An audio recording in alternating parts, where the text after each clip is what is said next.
Centrale elettrica di via Pusterla. Il sindaco Riccardo Poletto ha sentito le dichiarazioni dell'esperto idrogeologo Giampaolo Droli, che ha chiamato Rete Veneta, e si dice preoccupato per i risultati del suo studio.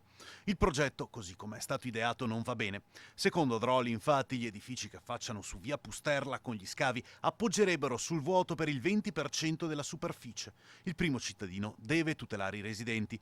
In Veneto un episodio simile si è registrato a Padova, quando gli scavi per un garage sotterraneo vicino a Prato della Valle costrinsero un centinaio di famiglie a traslocare per il pericolo di crolli. Rimasero in albergo per diversi anni. Nel caso a Bassano dovessero partire i lavori della centrale, il sindaco sa già cosa fare.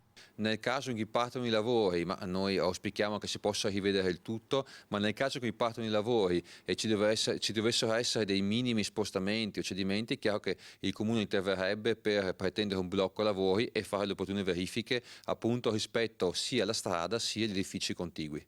L'obiettivo naturalmente è quello di non far partire i lavori. A breve l'amministrazione comunale dovrebbe presentare ricorso. Stiamo raccogliendo gli elementi per capire quali punti di criticità dell'iter possono essere appigli per un possibile ricorso. Stiamo valutando quali potrebbero essere le controindicazioni, ma anche stiamo valutando quali altri soggetti sono attualmente interessati a fare un ricorso e cosa hanno intenzione di fare.